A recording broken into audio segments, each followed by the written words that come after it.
Ya. Solo hasta las 30, porque en una parte salía que si era una gestación normal, se recomendaba no tener relaciones sexuales 4 semanas antes de la fecha probable de parto. No, pero idealmente hasta las 30. Ya. Porque si no, de repente, las prostaglandinas del semen aparecen contracciones uterinas, uno que lo ve en la parte de la urgencia. Ya. Por eso, idealmente hasta las 30. Ya. Respecto a lo mismo de los cuidados generales, habla de un botiquín básico de la embarazada. ¿En qué consiste ese botiquín? Es lo que les iba a hablar, que idealmente la embarazada no se automedique, pero si pudiera tener en su casa, debería tener paracetamol, Idón, Pluramin, que son como medicamentos básicos para que ella pueda tener en su casa. Ya. El paracetamol es para el dolor, el Lidón es para las náuseas y los vómitos, el Viadil tiene que ser Viadil simple, idealmente, y el Pluramin también para las náuseas y los vómitos. ¿Qué es lo que nosotros podemos recetar en el consultorio? Obviamente ella se lo tiene que comprar por parte extra, ¿ya? Porque ahí en el consultorio no se lo van a entregar. Ya. Profesora, ¿puede repetir los otros 2 medicamentos aparte del paracetamol y del Viadil? El Pluramin y el Idón.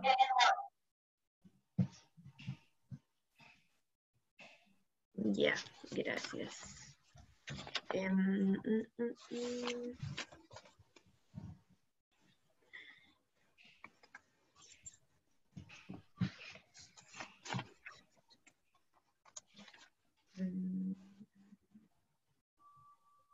¿Me ven? A usted no.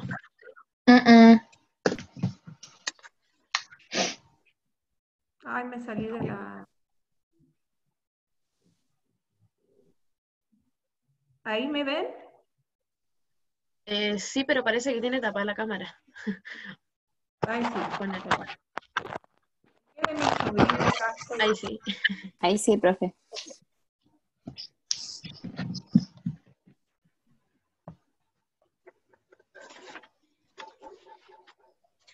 Ya, profe, otra de mis consultas era respecto al postnatal.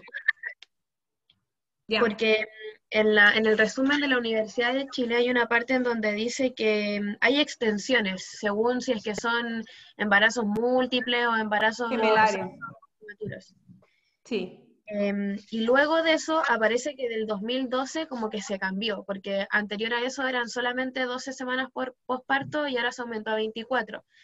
Lo de la extensión sigue vigente a pesar de que haya cambiado el postnatal. Sí, sigue vigente la extensión. Ya.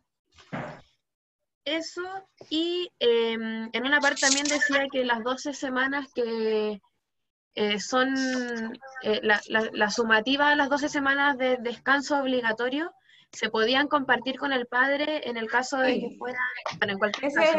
Ese es la licencia parenteral. Claro, y en el caso de que, espérame. En caso de que le dé 6 semanas, por ejemplo, al padre, tome ya las primeras 6 semanas totales, bueno, las 12 totales, luego tome 6 y las siguientes 6 se las dé al padre. El padre si tiene ese respaldo que tiene la madre de no ser despedido, etcétera. Sí, por eso es la licencia parenteral. Ya. Esa era Pero en general no lo ocupan. Ya. En general no lo ocupan. Niñas, ¿ven la que estoy compartiendo pantalla con el Power? ¿Sí? Sí. Ya, entonces voy a iniciar la presentación. ¿Ya? Ya, profe, gracias.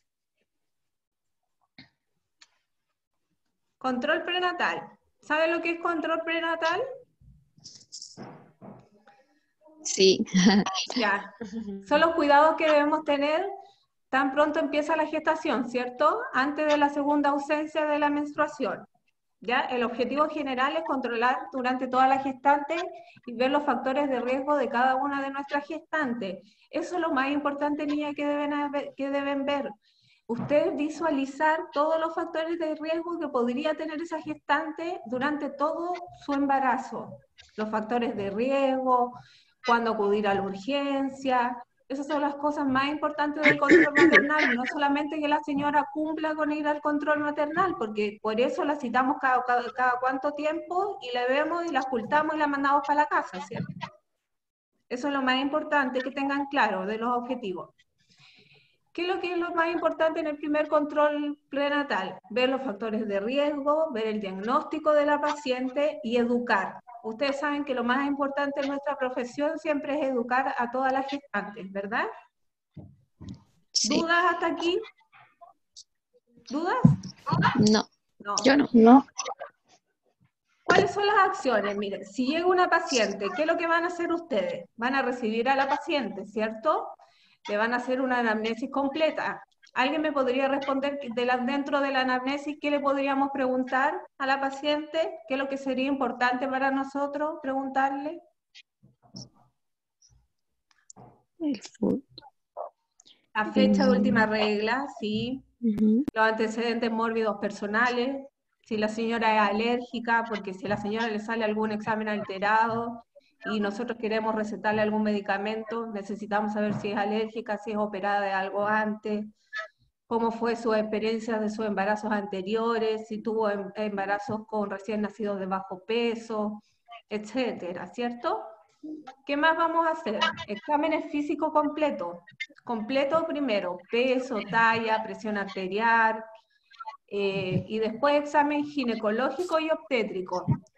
Dentro de lo que nos importa a nosotros de la parte obstétrica es cómo vamos a evaluar a nuestra paciente en el primer control. En la parte obstétrica va a ser un poco de un embarazo pequeño, idealmente, pero eso depende de la cantidad de semanas de embarazo, ¿ya? ¿Ok?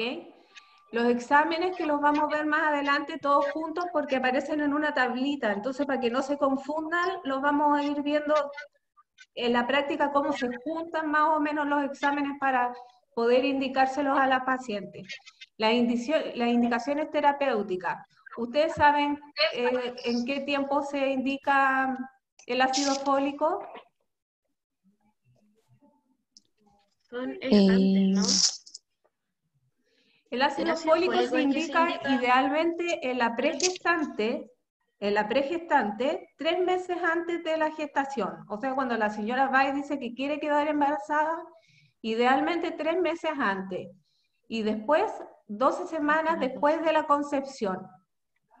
¿Ya? Y son 5 miligramos al día. Con eso estamos listos para que el tubo neural se cierre. Derivar, hay que siempre derivar, aunque la señora esté súper bien, en el CEFAM se deriva sí o sí, a la nutricionista, al psicólogo, al odontólogo y al asistente social. ¿Ya? Eso es un protocolo de los CEFAM. Se derivan sí o sí a esos 4 profesionales, en la parte práctica. Aunque, como les digo, aunque la señora vaya súper bien en la parte nutricionista, la señora sea súper fitness, tenga bien su tema de la parte súper clara, la parte del asistente social, qué tramo es, cómo va, igual se deriva sí o sí, ¿ok? Educar a la paciente sobre cuándo acudir a la urgencia y cuándo venir de nuevo a los controles maternales y ingresar en los registros, que es el carnet maternal, que lo conocen, el carnet maternal Niñas de Chile Crece. O sea, Yo lo he ¿Lo visto han por visto? imágenes. yo igual lo he visto por imagen, nunca así como... En físico. Ya, bueno. En el examen, en el carnet maternal de Chile Crece, en la primera página aparecen todos los datos de la paciente.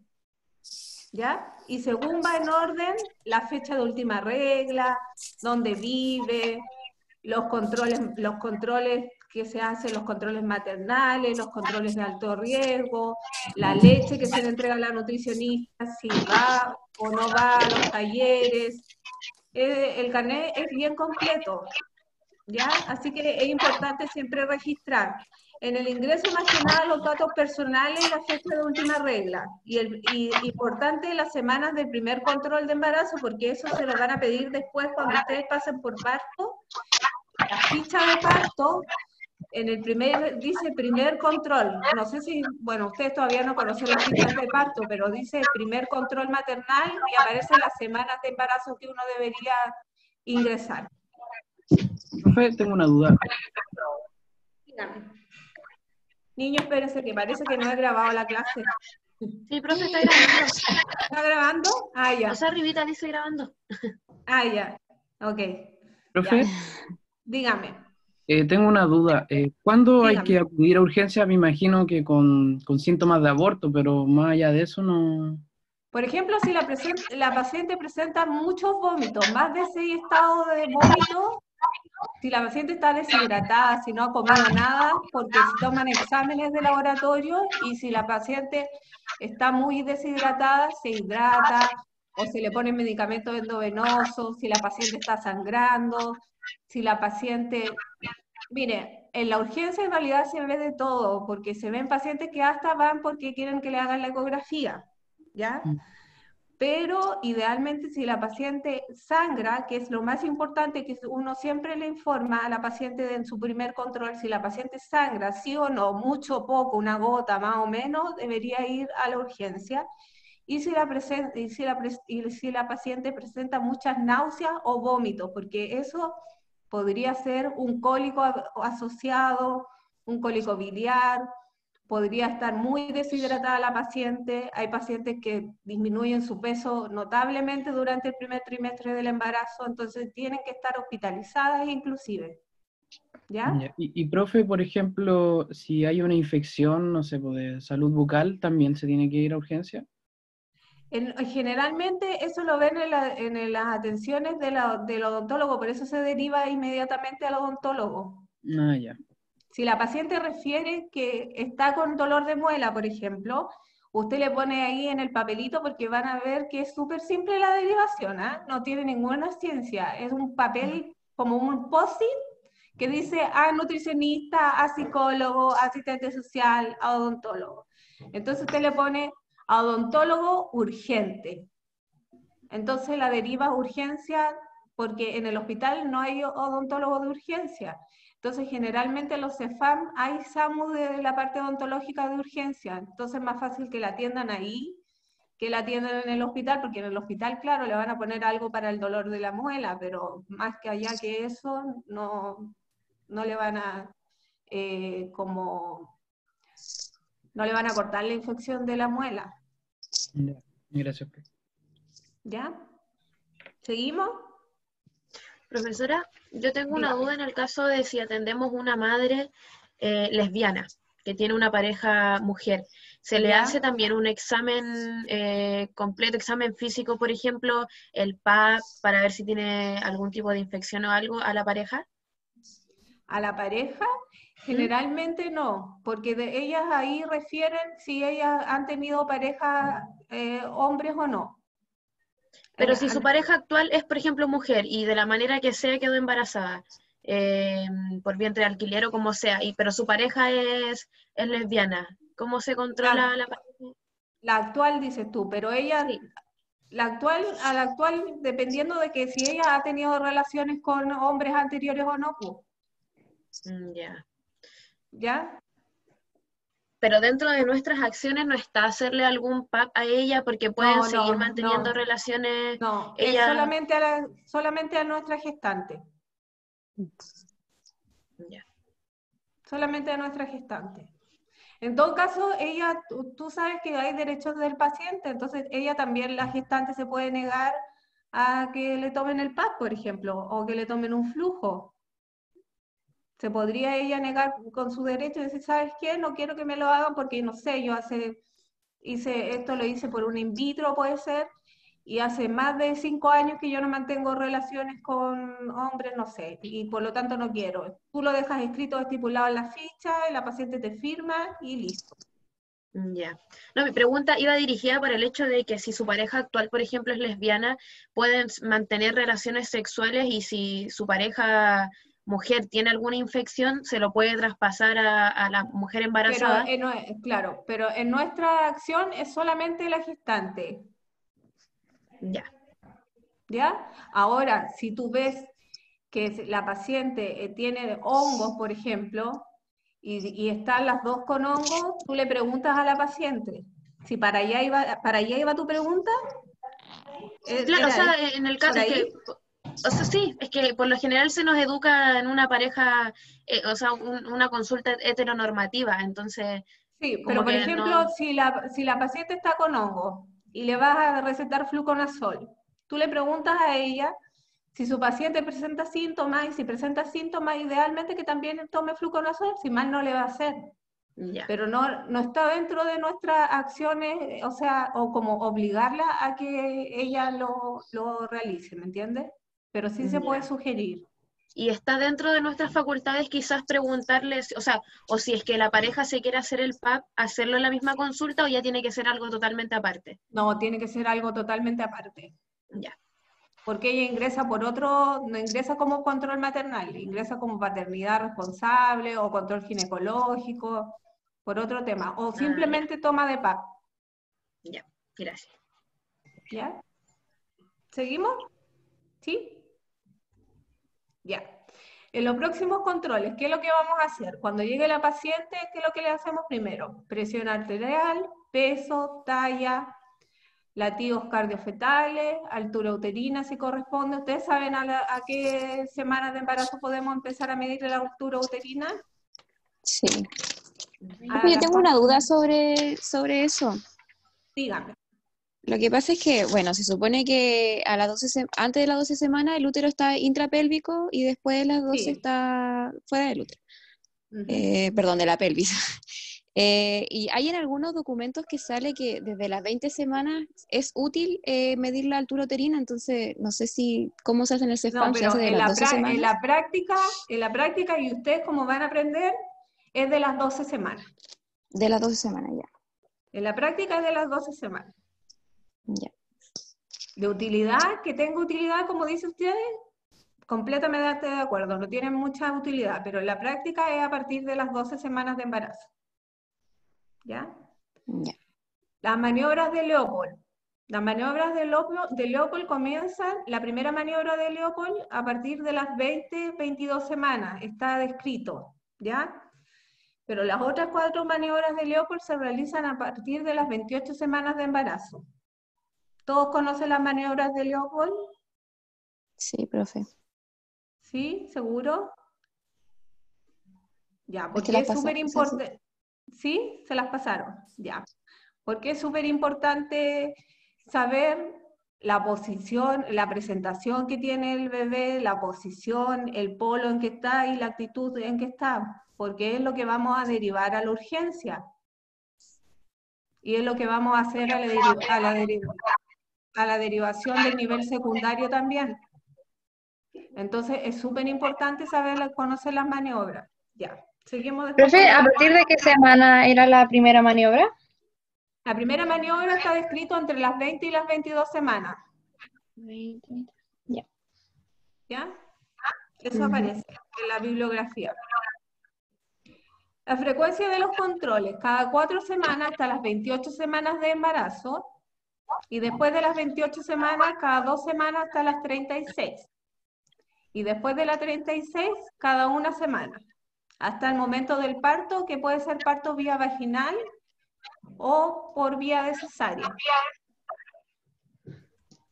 Ya. Las siguientes acciones en el siguiente control de embarazo. ¿Qué es lo que vamos a hacer con la paciente? En la práctica la paciente va a llegar, ustedes la van a recibir, le van a volver a hacer una anamnesis completa, la van a volver a pesar, a medir, a hacerle el examen completo general, después el examen complementario, obstétrico. Después la paciente le vamos a dar todas las indicaciones, ya sea terapéuticas, porque va a empezar con los calcios. El calcio a partir de las 16 semanas de embarazo. ¿Ya? Profe, igual tengo una duda acá con eso. Dígame.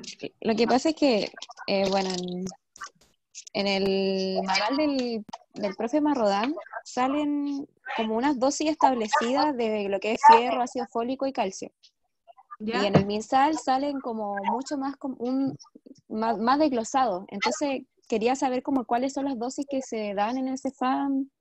La que hizo el Marrodán es en la práctica, la que se entrega.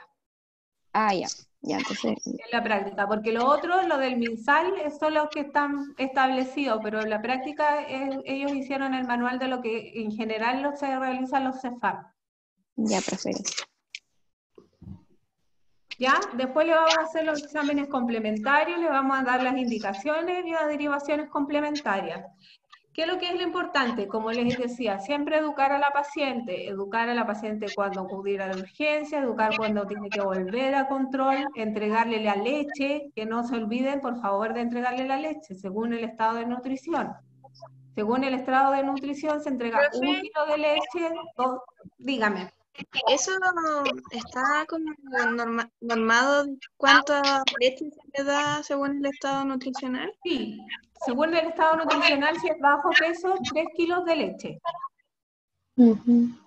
Si es estado normal, 2 kilos de leche. Si es sobrepeso o obesa, 1 kilo de leche.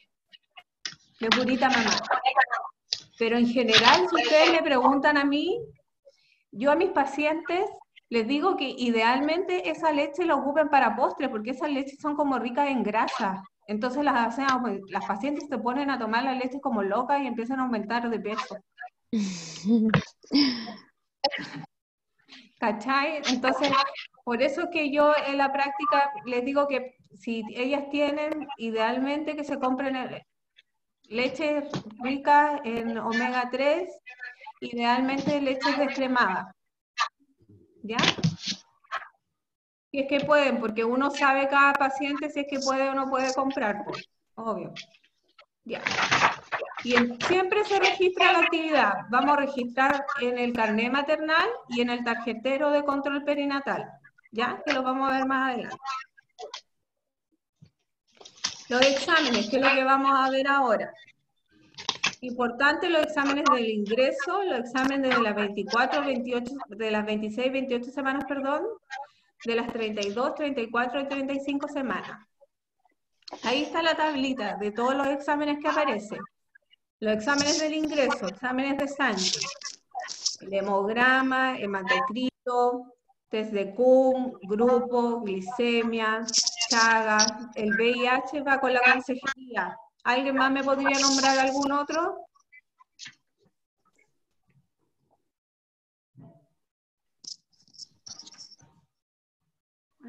No me acuerdo El cuál es el nombre. BDRL, de los exámenes que se deberían tomar. La orina, La orina, el uro, el flujo, en algunos Cefam solamente. Profe, ¿Ya? tengo una duda. Si la TSH se toma. La TSH y el T4 ¿Y el libre, T4 libre? el T4 libre en algunos Cefam, no en todos, pero la TSH sí. ¿Y eso se pide como examen de ingreso? De ingreso. Examen de ingreso. La TSH, el examen de ingreso. Profe, yo acá tengo una duda, que en algunas partes sale solamente VIH y en otras partes sale VIH y el VDRL o RPR. Entonces, al ingreso el VIH y el VDRL o RPR, dependiendo del Cefam. Pero siempre es VIH, VDRL o RPR. Y el VIH va con la consejería abreviada del VIH. ¿La conocen? No, yo no la conozco. Bueno, es un documento que se le entrega a la paciente, donde ustedes le explican que el examen que se le va a tomar, que es el examen del VIH, que es de transmisión sexual, bla, bla, bla. Entonces, es un documento que se entrega y que la paciente debería firmarle. ¿Ya? Se hace una consejería. Ya, profe, y el VIH se toma 2 veces en toda la gestación, ¿cierto? No, el VIH ahora se está tomando al ingreso, sí, y después de las 34 semanas. Ya. ¿Y el VDRL? El Son cuatro, BDRL ¿no? son tres. 3. Al parto no se toma, ¿no? Nada que ver. En el parto sí, pero nosotros estamos hablando del CEFAM. A no ser que tú Ah, ya. me queráis preguntar cosas de parto que también te puedo enseñar. Ya. Acuérdense que también fui profe de parto, así que también te puedo enseñar de parto. Pero sí, Ya. cuando llegan al minuto del parto se les toma como rutina el cuarto BDRL. ¿Ya? ¿Tienen algunas dudas sobre los exámenes o alguna duda sobre los valores de los exámenes?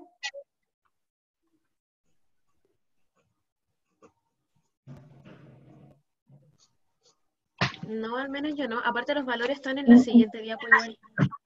Sí, los valores. Por eso para avanzar, ¿sí? Los criterios de derivación, entonces. ¿Cuándo vamos a derivar una paciente a nivel secundario o a nivel terciario? Eso depende de la paciente, ¿cierto? Sí. Pero siempre vamos a derivar una paciente a nivel secundario si es una cicatriz de cesárea anterior, por ejemplo. Ahí aparece cuándo, en qué semana, pero cicatriz cesárea anterior la vamos a derivar a las 36 semanas. ¿Para qué? Para saber cómo, ¿para qué creen ustedes que la vamos a derivar? Si es una Según cicatriz yo, de cesárea anterior. según yo, para ver si es que pueden tener un parto por cesárea por la misma cicatriz o no. Para ver si puede tener un parto vía vaginal o vía cesárea. ¿Ya? Para que la evalúen en alto riesgo y digan, ¿sabe que esta paciente sí puede tener una cesárea o no, o puede tener un parto vaginal? Porque idealmente siempre se privilegia los partos vaginales. ¿Ya?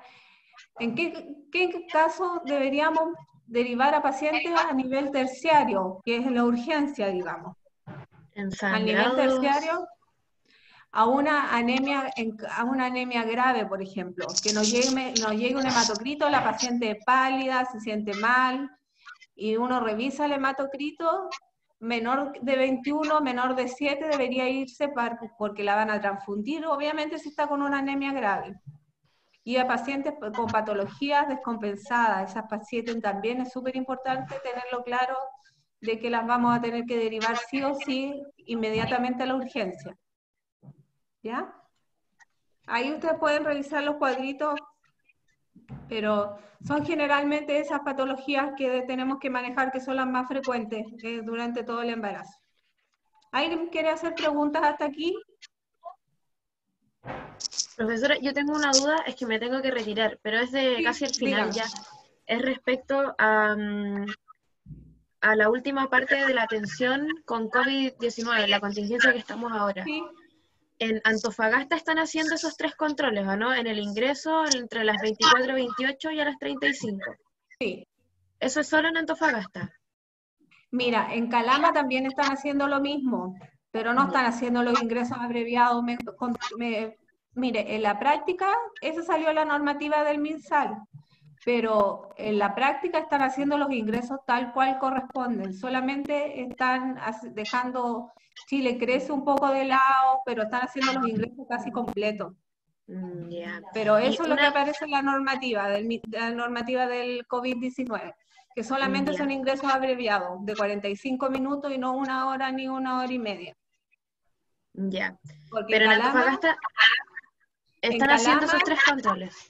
Sí, en Calama se hace el ingreso por periodo de tiempo, es de 1 hora. Y acá en Antofagasta, con la consejería y todo eso, es de 1 hora y media. En algunos CEFAM, otros CEFAM tienen un rendimiento de 1 hora, por eso depende de cada CEFAM.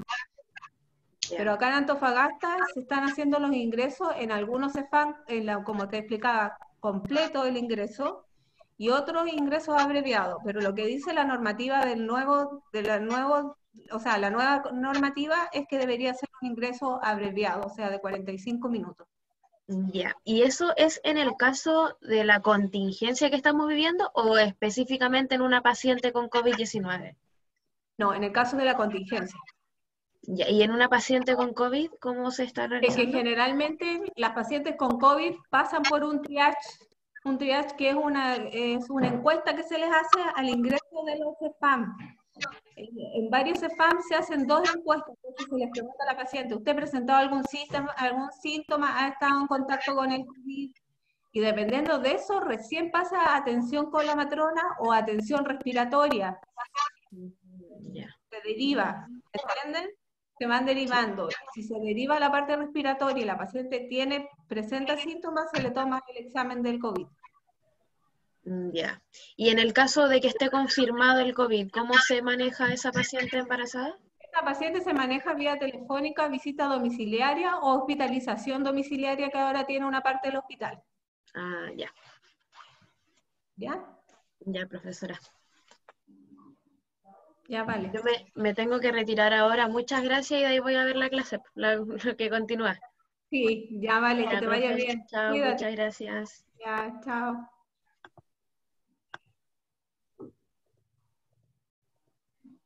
Ya, vamos a seguir. Profe, respecto a los exámenes, ¿el COMS se pide siempre de rutina o solo a las madres RH negativo? No, el test de CUM se pide a en los ingresos, porque hay algunos subgrupos o sea, hay algunos subgrupos que también dan positivo. Entonces se pide a todas las embarazadas al ingreso. Ya. Y entre las 24 y las 28 semanas a las RH negativas, Ah, ya. que aparece en la tablita. Ustedes las ven ahí, entre las 24 y las 28 semanas, el CUM indirecto es la RH no sensibilizada. ¿Ya? Las consideraciones generales era lo que hablábamos, que siempre había que educar a las pacientes, no olvidar cuándo deben acudir a la urgencia, qué medicamentos pueden tener en su casa, qué actividad física pueden tener, cuándo acudir a los controles, no olvidar si es que la paciente está inasistente al control, hacerle seguimiento vía telefónica. Si es que la paciente tiene algún factor de riesgo, se le va a hacer visita domiciliaria. Eso también lo vamos a ver más adelante, ¿ya? Entonces, esas son como las consideraciones que tienen que tener en cada paciente o en cada control, ¿ok? Sí, profe. Los registros, que son los que hablábamos del carnet maternal, que ustedes no lo conocen, no sabía que no lo conocían porque si no me hubiera conseguido alguno. Pero en realidad, en la parte de adelante aparecen todos los datos de la paciente. Después aparecen todos los datos de la pareja, los hijos, la fecha de última regla, controles maternales que vienen después de los controles de alto riesgo, la leche, los talleres, y así va la agenda del control maternal. El tarjetero o la tarjeta de control perinatal, esa se llena, que se queda en el consultorio. Es importante que la vean porque es lo que más nos equivocamos en realidad, ¿ya? Que es un tema de registro solamente, pero es lo que más se equivoca uno. En la parte superior, estado de ingreso nutricional del ingreso de la paciente, en la fecha que entró la paciente, o sea, el mes de ingreso, la fecha de ingreso, la fecha de nacimiento de la paciente, si ingresa con alguna patología, la nacionalidad, la edad de la paciente, los datos personales. ¿Ya? En la parte de abajo donde dice observaciones, diagnóstico de ingreso, el diagnóstico de ingreso, la paridad, la edad gestacional, y también aparecen las escalas. No sé si ustedes conocen la escala de Edimburgo, la de EPSA y la de Audi. Sí, profe. ¿La conocen? Ya. O sea, las pasaron. Ah, ya las paras. O sea, las tienen más o menos claras entonces. ¿Sí? Ya. Sí. Ya. Profe, ahí en las observaciones, en lo que es la EPSA y Edimburgo, ¿se pone el puntaje de la escala? Sí, ¿O qué se pone? el puntaje. Ya, y ahí, dependiendo de eso, yo puedo poner si es con o sin riesgo. Exacto, si es con o sin riesgo, porque acuérdate que es 3 o 4 más factores, y la de Edimburgo si es con o sin riesgo también, para que la de tarjetero vaya completo. Porque después eso lo subdividen para hacer visita domiciliaria. Esa es la importancia de hacer las escalas, para que después nosotras mismas, el consultorio nos entrega el tarjetero y el tarjetero se revisa y dice, ¿saben qué? A estas pacientes hay que hacerles visita domiciliaria, porque son pacientes con factores de riesgo. ¿Ya?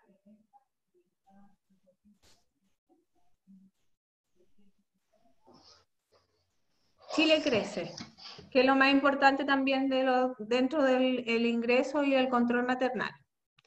El Chile crece, al ingreso se le entrega la agenda del Chile crece y se le entrega todo el material de apoyo, que es como un calendario grande, no sé si lo han visto, donde aparece todo el proceso que van a tener durante el embarazo, el acompañamiento del padre, su agenda, varias cosas que entrega Chile Crece, pero dentro de eso lo que a nosotros nos importa son los registros. El registro de ingresos de Chile Crece, que yo lo tengo acá, que se los imprimí, pero ustedes si lo buscan, lo van a ver. Ah, se me quedó arriba. Bueno, pero si ustedes lo ven, es el contacto del primer control de la gestante, que es súper importante porque se va ingresando a una base de datos, ¿ya? Entonces, cuando la paciente va por primera vez, nosotros tenemos que ingresarlo para que quede en la base de datos de Chile Crece. Y que es el primer control de la gestante. Ahí aparecen todos los datos de la gestante, que si tiene alguna discapacidad, que si cuál fue el año de escolaridad, varios datos que pide el primer control y el registro de los contactos siguientes de la gestante. O sea, cada vez que la paciente va a control, se vuelve a ingresar al sistema. Pero eso es algo más del computador, más de registro, ¿eh? Que en realidad lo vamos a ir aprendiendo mientras estemos allá en el consultorio. No es necesario que lo manejen como al revés y al derecho. Es algo que es como para que sepan que existe en realidad. ¿Ya? Y la pauta del EPSA, que esa sí la tengo acá, que es la del riesgo psicosocial, que me dijeron que ya la conocían, que la tenían más que clara, o sea, la mayoría conoce la escala. En general, las pacientes llenan las pautas, no nosotros. ¿Ya? Nosotros solo le entregamos las pautas y ellas las llenan. ¿Ok? Profe, y las dos se entregan, por ser la Edimburgo, se puede tomar el ingreso o el segundo control, por lo que tengo entendido. Claro, pero acá en Antofagasta se toma el ingreso. ¿Y la EPSA? Al ingreso. Al ingreso igual, ya. Al ingreso es la del EPSA y la de Audi, sí o sí. Y se hace una consejería antitabáquica también. Ya. Profe, ¿y la EPSA igual se toma el tercer trimestre o no? Eso mira, la verdad el Chile Crece, yo primera vez que lo voy a hacer, así que yo sé que se hace el ingreso, pero ahí me pillaste si se hace después en el tercer trimestre. Sí, la profe en la materia puso el primer control y el tercero. Yo tenía esa duda, no. Ah, bueno, lo voy a averiguar para la próxima y te lo voy a responder. Ya, profe. Ya, porque eso sí que, yo sé que al ingreso se hacen todas esas escalas, pero no sé si se repite en el ¿me dijiste en el tercer trimestre? Sí. Sí, ahí lo voy a preguntar, ¿ya? Ya, profe. ¿Y qué profe les enseñó la escala? La profe Paula Hidalgo, ¿no? Niña, sí. Sí. Ah, ya, para preguntarle a ella también. Ya, vamos a seguir. Los cuidados generales de la embarazada.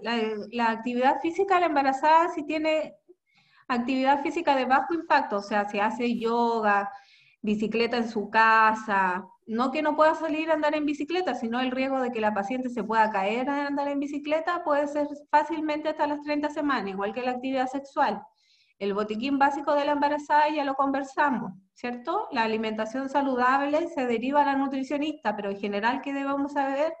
O recalcarle a la paciente que la paciente no puede consumir cosas crudas por el riesgo de adquirir salmonela o algún bicho que le ataque la guatita. Así que es súper importante recalcar que no debe consumir cosas crudas, porque generalmente ahora que está de moda el sushi, es súper importante que no puedan consumir cosas crudas, ¿ya?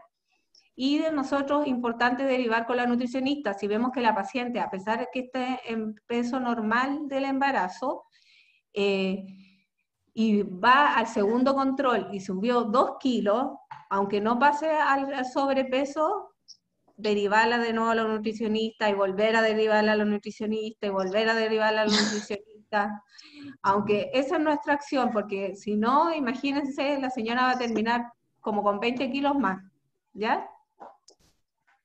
Y los hábitos nocivos es idealmente no fumar, no consumir drogas y no consumir alcohol durante todo el embarazo. Hay muchas pacientes o hay muchos mitos que dicen que después de las 30 semanas no le hace nada a la guagua, o que la guagua lo único que le va a pasar es que se va a dormir un poquito.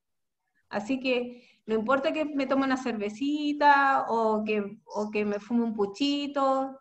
Así que eso es súper, por favor, súper importante de educar a nuestras pacientes para que no lo hagan. El riesgo del consumo de alcohol y del consumo de tabaco es las restricciones del crecimiento intrauterina, que son unos factores de riesgo bien importantes para después la parte del momento del parto. ¿Ya? ¿Alguna pregunta hasta aquí, niñas?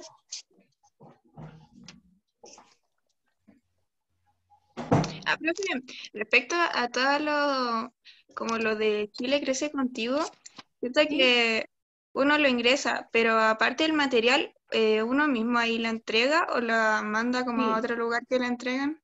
No, no es como en el hospital cuando nace la guagua, sino que uno mismo entrega el material. Ah, o sea, uno tiene la mano por ser la guía, la gestación, todo eso. No, sí, te lo entregan. Lo tienes tú en tu box. Ah, ya. Okay. Lo tienes tú en tu box, entonces cuando llega la paciente, bueno, hay administrativos que son más eficientes unos que otros y que te entregan todo junto y listo para que tú lo entregues. Pero en el box hay material de Chile Crece. Ah, ya. Para que nosotros podamos entregarlo. ¿Ya? La nutrición, lo que hablábamos del sobrepeso, se mide según las semanas de embarazo y el índice de masa corporal, ¿ya? ¿Ok? Y ahí vamos en bajo peso, normal, sobrepeso y obeso. ¿Ok?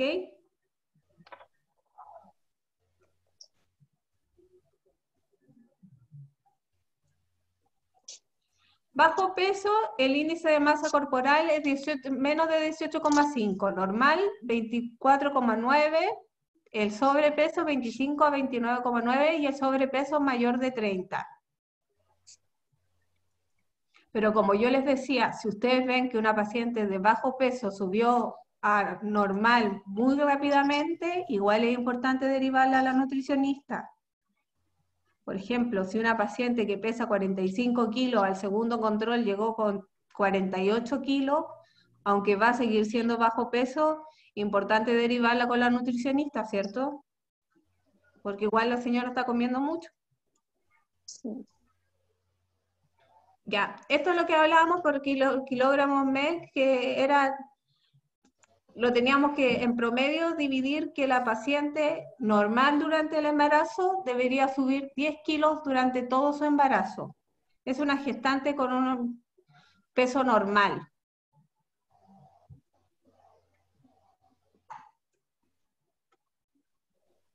Ecografía. Acá me quiero detener un poquito. ¿Por qué es importante que sepan de ecografía y por qué es importante que sepan de ecografía después cuando van a partos que le preguntan harto de ecografía? ¿Qué saben de ecografía? Yo ¿Saben nada. cuál? No saben nada. Yo nada. Yo, profe, que se toma, o sea, se pide la precoz, que es como entre las 7 y 10 semanas, que se Ya. pide como para determinar la viabilidad fetal. Ya. Después, La de 22-24 es como la morfología. ¿Ya?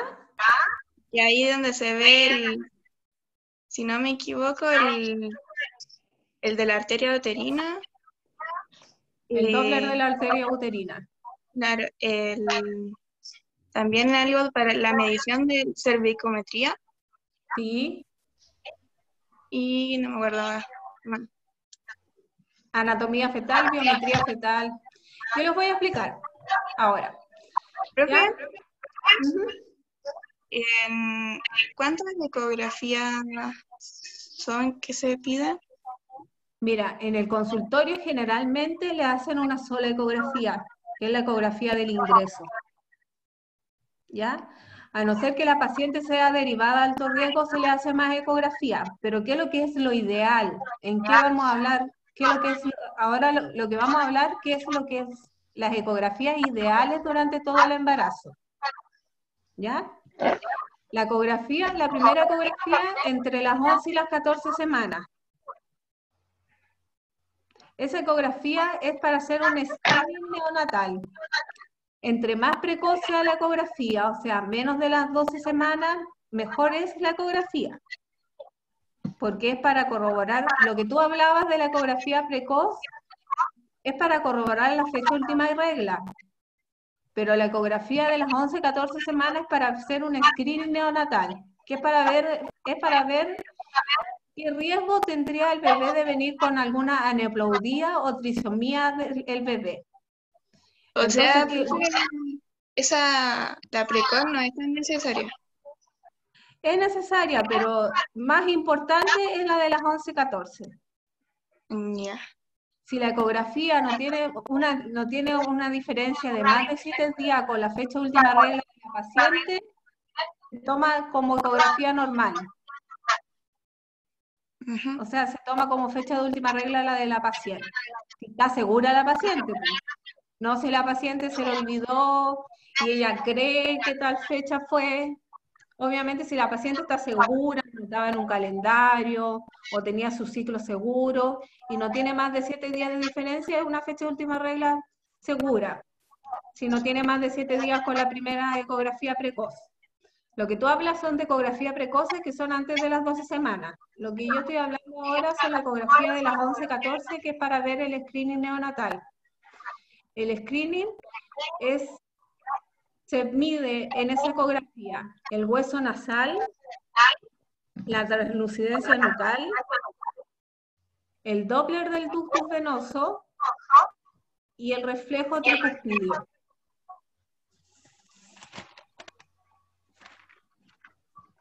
La viabilidad y la cantidad de fetos que van a haber.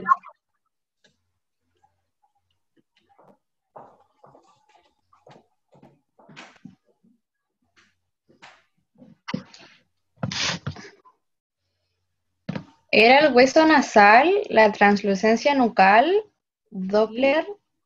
El Doppler del ductus venoso y la evaluación tricuspidia.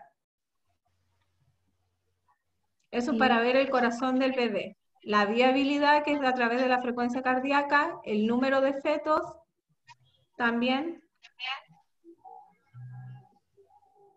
y la anatomía fetal.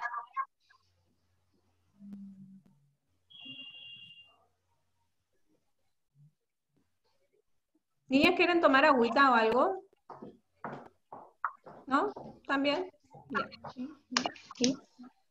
Ya. La segunda ecografía se realiza entre las 22 y las 24 semanas.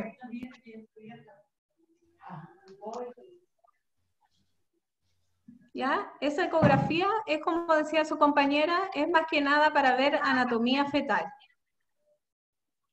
Anatomía fetal, biometría fetal. ¿Qué es lo que es biometría fetal? Es el peso versus la talla, o sea, es lo que pesa y mide el bebé. ¿Por qué muchas pacientes se confunden y dicen, pero si según mi fecha de última regla yo tengo 25 semanas de embarazo, pero según la ecografía yo tengo 28 semanas de embarazo? Es porque esa guagua es un poco más grande de la fecha de última regla nomás, es por biometría fetal, es por lo que pesa y mide en ese minuto el bebé, ¿ya? es importante que lo tengan claro, que es por biometría, por peso y talla de la guagua al minuto. ¿Cómo se ve el peso y la talla? Se mide también como el percentil. El percentil puede ser desde el percentil 5 al percentil 99. Menos de percentil 10 es una restricción del crecimiento. Más del percentil 95 es grande para la edad gestacional.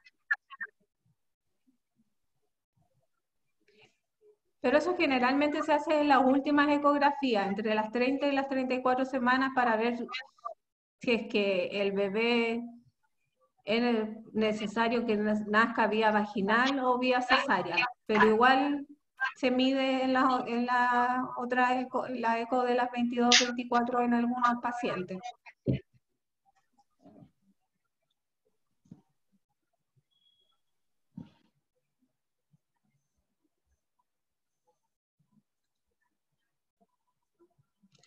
¿Qué es lo que se va a ver ahí? Se va a ver el Doppler de la arteria uterina para ver la oxigenación del bebé.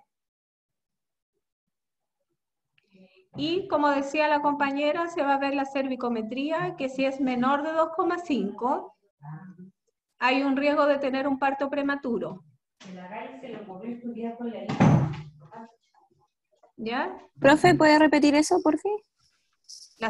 Se va a realizar una cervicometría, que si es menor de 2,5, va a tener un riesgo de tener un parto prematuro.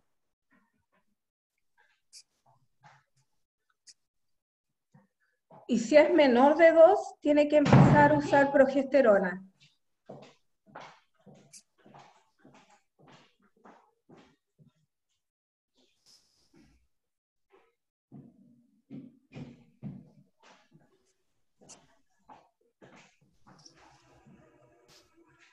Ya.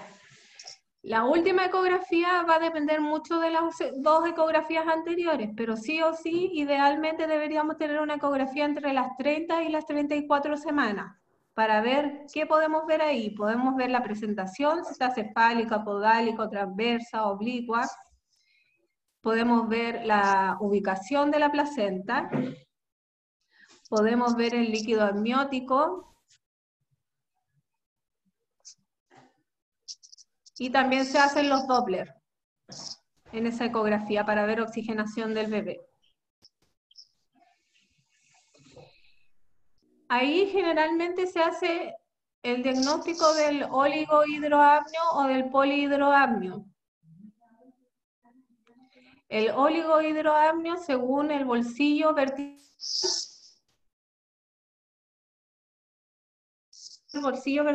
si es menor de 2, es un oligohidroamnio. Si es mayor que 8, es un polihidroamnio.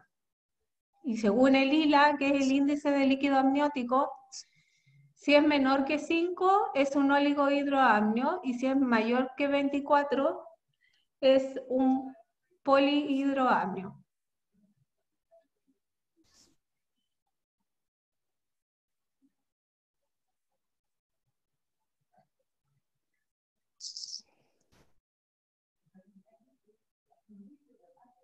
Profe, ¿puedes repetir eso que se me quedó pegado? Sí. Algo del bolsillo. Del bolsillo. Si es que el líquido amniótico se mide según el bolsillo vertical o el índice de líquido amniótico. Según el bolsillo vertical, si es menor de 2,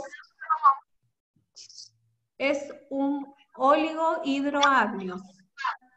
Si es mayor que 8, es un polihidroamnio. Ya. Y el ILA, que es el índice del líquido amniótico, si es menor que 5, es un oligohidroamnio. Y si es mayor que 24, es un polihidroamnio. Ya, profe, gracias. El bolsillo vertical se mide. Bolsillo vertical único se llama. ¿Ya? Que es el mayor bolsillo que uno mide.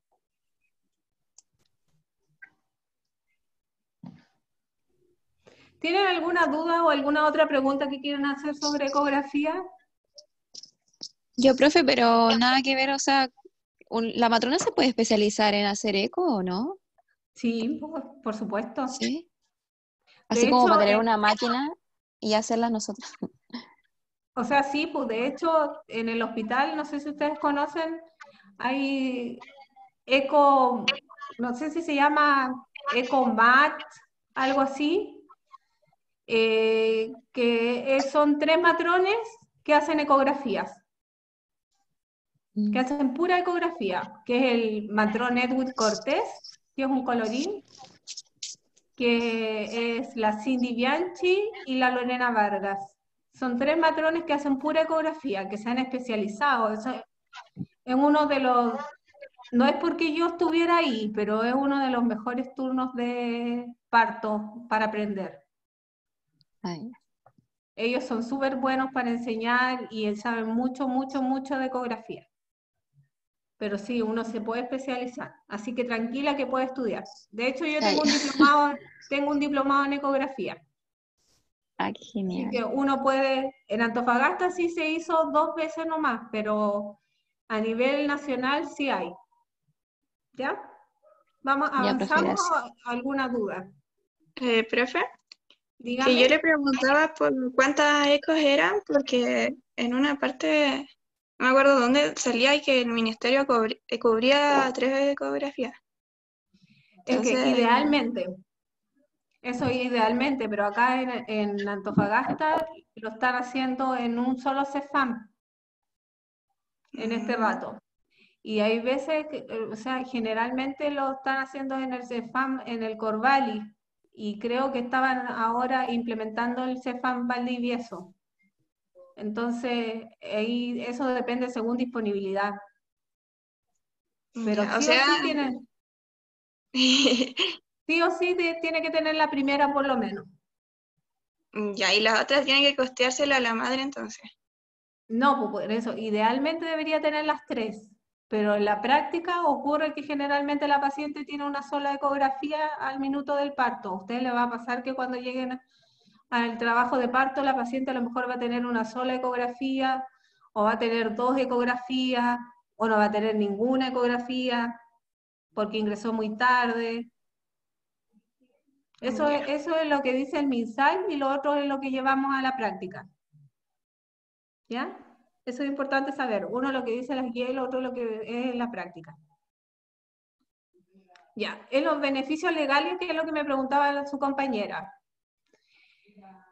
El beneficio legal, la asignación familiar que se le entrega a todas las gestantes, la licencia prenatal, que son 6 semanas antes del parto, de la fecha probable de parto, y la licencia postnatal las 12 semanas postparto, ¿cierto? La licencia parenteral es la que se subdivide con el padre del bebé. El cambio de labores riesgosas o de labores muy fuertes o pesadas también se puede realizar a través de un certificado, ya que nosotros entregamos. Por ejemplo, si la paciente es reponedora de un supermercado y repone, no sé, detergente de 5 kilos, nosotros también le podemos hacer un certificado solicitando al empleador que le haga cambio de labores. ¿Ok? Eso es súper importante saberlo porque hay veces que las pacientes por susto no quieren cambiar de labores y empiezan con síntomas de parto prematuro o síntomas de aborto. Entonces es muy importante que la paciente tenga claro que tiene derecho a... ¿Ok?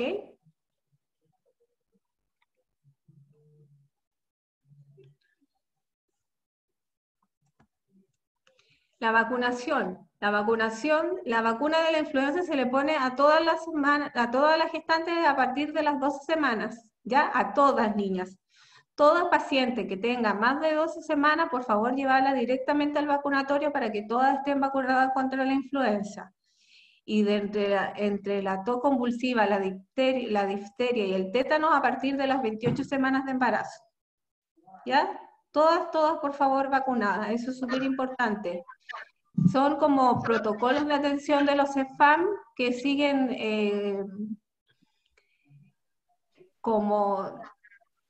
siguen como guías en realidad de vacunación y metas de vacunación, para que todas sus pacientes estén vacunadas. Así que es súper importante derivarlas al vacunatorio o uno mismo llevarlas al vacunatorio, para Profe, que la paciente sea sí o Profe, sí vacunada. Dígame, ¿esas son las dos únicas vacunas que se le exige a la embarazada? que se le exige a la embarazada, sí. profe, Bueno, ¿y qué ahora no sabemos con la nueva del COVID, pues. Ja, ojalá que salga. Ojalá que salga, ¿cierto? Sí, esas son las únicas que se les exige en el CEFAM, por lo menos. profe, ¿y qué pasa con esa gente que es antivacuna? Se supone que uno no puede obligar a las personas. No, pues esas queda en la ficha estipulado. En la Y, ficha estipulado que la paciente no se quiso vacunar porque es antivacuna. Hay muchas pacientes que son antivacunas. Bueno, hoy en día, de hecho, hay muchas pacientes que no quieren ni que a sus bebés se les vacune tampoco.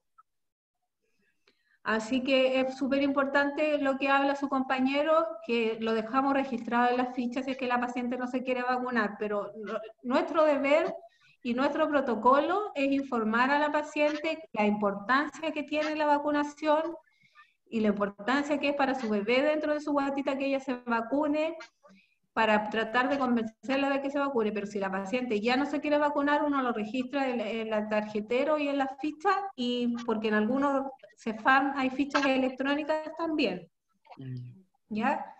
Y lo deja registrado que la paciente no se quiso vacunar, porque la paciente, aunque uno la deje ahí esperando la vacuna, si no se quiere vacunar, se va a ir. Pero eso ya no es responsabilidad de nosotros. Nosotros solamente cumplimos con informar, educar, llevar a la paciente y insistirle en el próximo control sobre la vacuna. ¿Ya?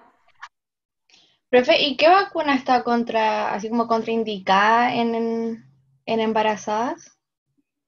En ¿O no este hay? rato, según las semanas de gestación, por eso que la influenza es a partir de las 12 semanas, Ah, pero no hay ninguna otra vacuna que sea obligatoria,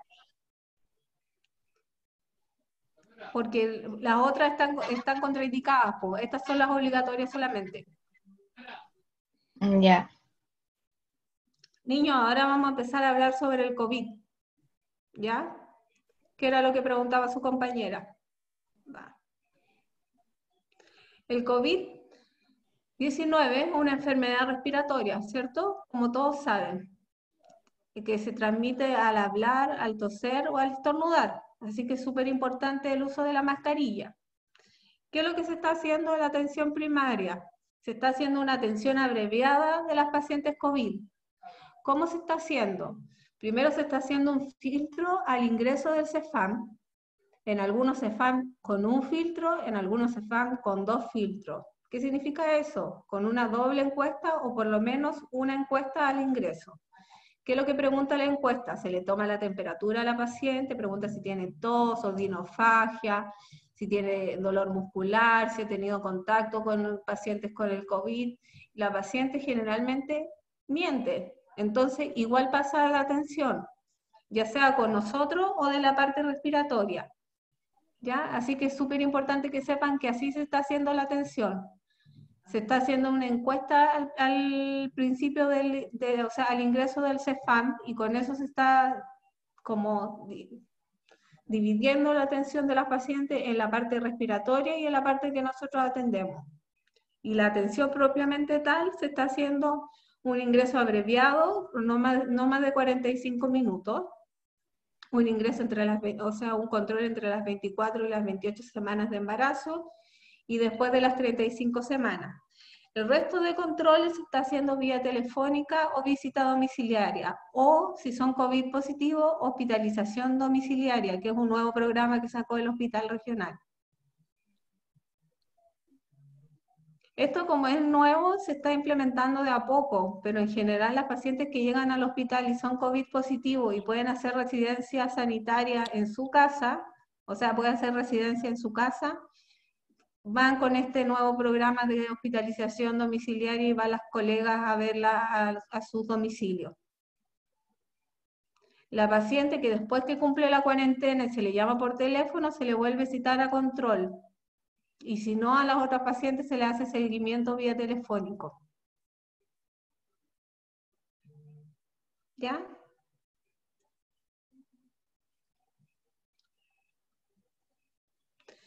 ¿Saben? Los EPP, en general, en Antofagasta se están usando los elementos de protección personal básicos. En Calama se están usando los elementos de protección personal como más sofisticados, que son unos escudos, unos respiradores, unos buzos, pero que los propios colegas compraron en el CEFAM. Los que entrega el consultorio son los básicos, que son la mascarilla, el escudo facial, el delantal, los guantes y los cubres calzados y el gorro. ¿Ya? Esos son los elementos de protección personal que se están ocupando para la atención primaria, en general. Como supuestamente no se están atendiendo pacientes con COVID, aparte de eso, no deberían tener como más elementos de protección personal, pero eso es el mínimo. En el hospital se está atendiendo de la misma forma. En la urgencia se está atendiendo también con mascarilla, escudo, delantal, lo mismo que en el CEFAM. ¿Ya?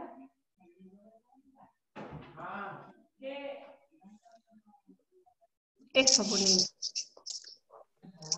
¿Alguna duda de la presentación o alguna duda, algo que quieran preguntar? O no solo de la presentación, sino del control.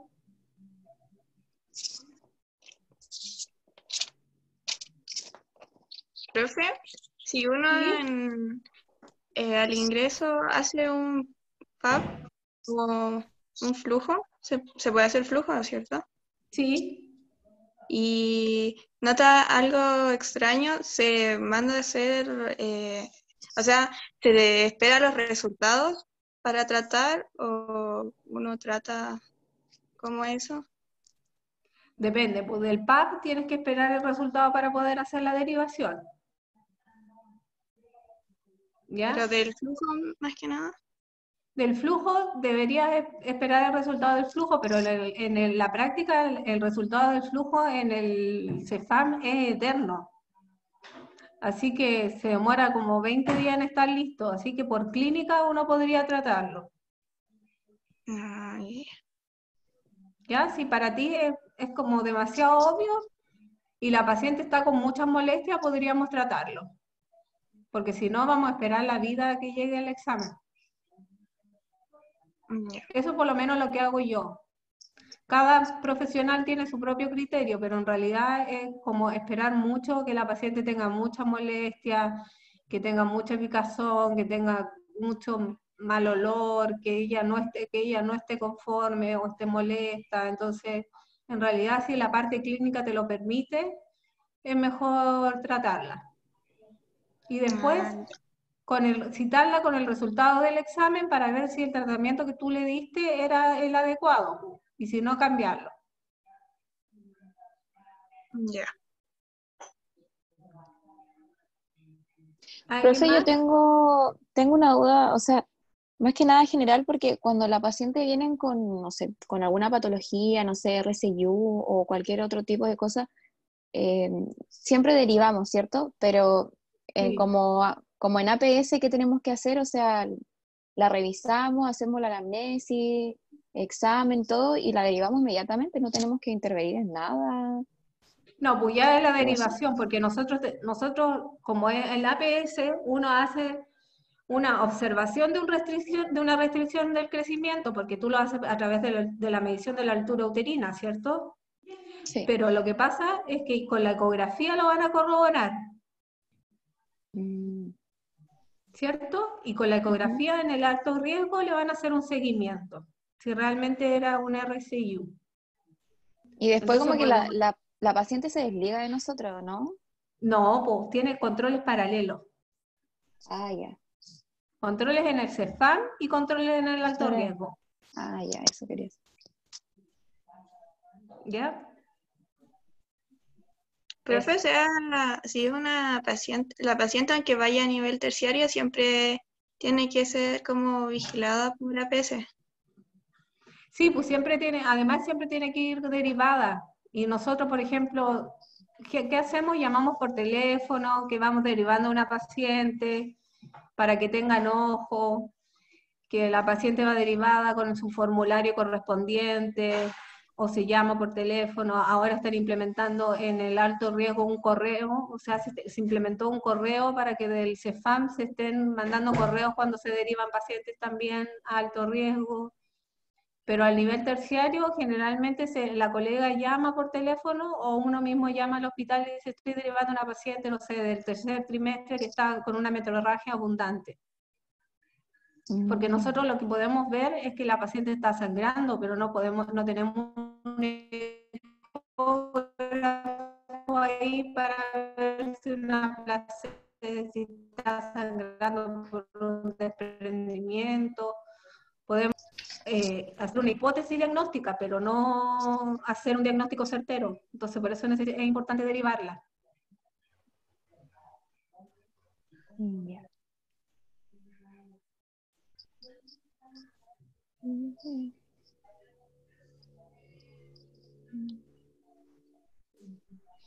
Eso.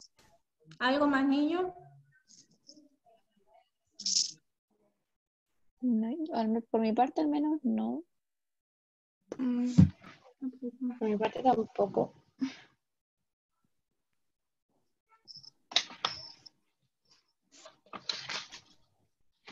¿No?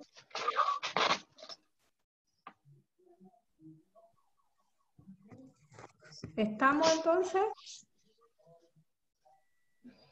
Sí. Nadie habla. Nadie habla, ahí están todos callados. ¿O les quedó muy claro o no entendieron nada?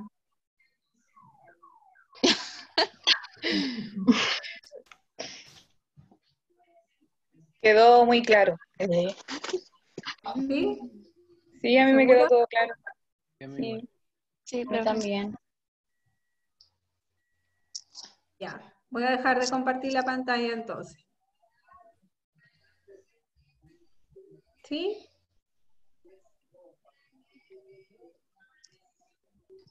Sí, profe. ¿Profe, usted en qué CEFAM trabaja? Yo en el CEFAM del consultorio del lado oriente, pero solamente estuve haciendo prácticas por la universidad. Yo trabajé antes en el consultorio Corvallis, Ah, yo tengo práctica ya. pero ¿dónde? ¿En el oriente? Sí. Ah, pero en el oriente ahora está la Gema. Niño, entonces nos vemos. Que estén bien. Chao, chao. Chao, Ya, profe. chao. Gracias. Chao.